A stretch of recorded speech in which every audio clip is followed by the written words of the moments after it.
आज आपण ही कटोरल्याची भाजी बनवणार आहोत. आता बाजारामध्ये जर तुम्हाला हे कटोरले भेटले किंवा कोणी कंटोली म्हणतात, कोणी कटोरले म्हणतात. तर हे जर तुम्हाला बाजारात भेटले ना, तर नक्की नक्की घ्या.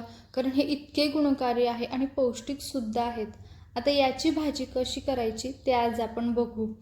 याचे काय काय फायदे ते मी तुम्हाला सांगतेच, त्यासाठी व्हिडिओ शेवटपर्यंत नक्की बघा.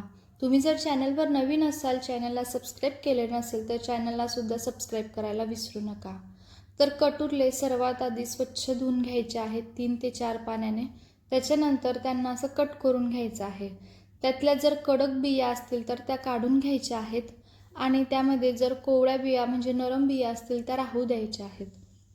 त्यानंतर जर थोड्याशा अशा लालसर बिया असतील ना, तर त्यासुद्धा याच्यामधून काढून घ्यायच्या आहेत आणि त्याची साल अशी आपल्याला कट करून घ्यायची आहे. तुम्ही हे चौकोनी सुद्धा कट करून घेऊ शकतात किंवा गोलसुद्धा कट करून घेऊ शकतात.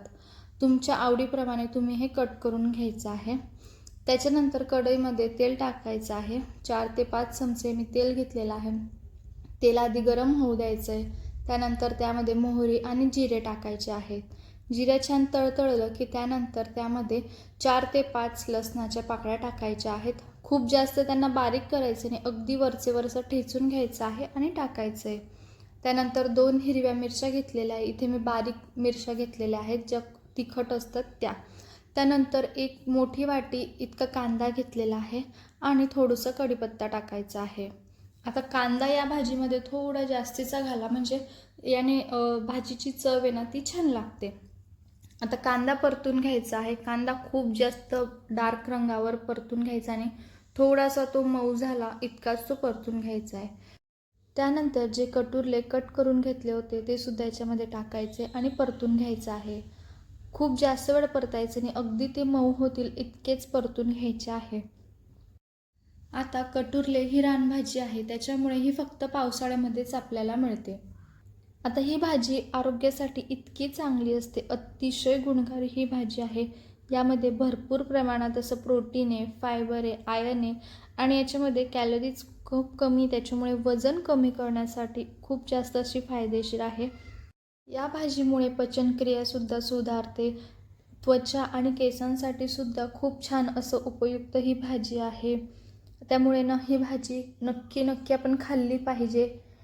बरेच जण काय करतात, मार्केटमध्ये ही भाजी दिसली तर घेत नाही ती, याच्यामुळे की यांना काटे असतात आणि काटे असल्यामुळे ही भाजी कडू आहे असं वाटतं. पण जरी या भाजीला काटे असले तरी ती अजिबात कडू लागत नाही. जेवढी सिंपल आपण ही भाजी बनवू ना, तेवढी चवीला खूप जास्त छान लागते.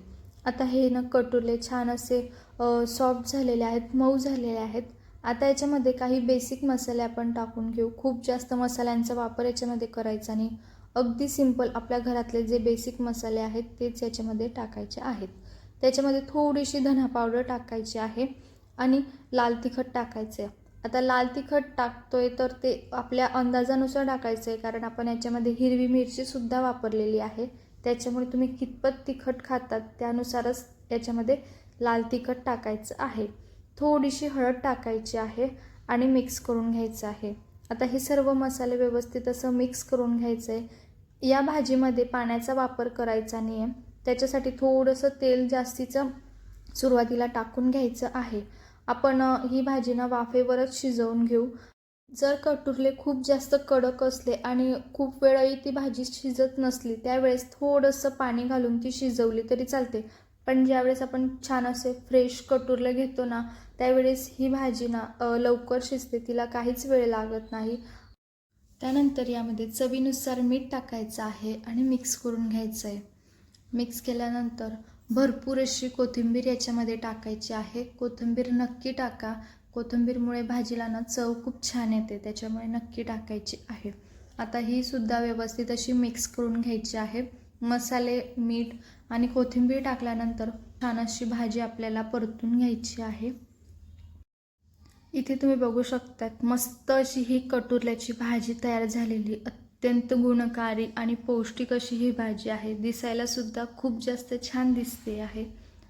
आता ही भाजी मी या पद्धतीने बनवलेली आहे. तुम्ही कोणत्या पद्धतीने बनवता ते मला कमेंटमध्ये नक्की सांगा, कारण ही भाजी बनवण्याची प्रत्येकाची पद्धत ही वेगवेगळी आहे.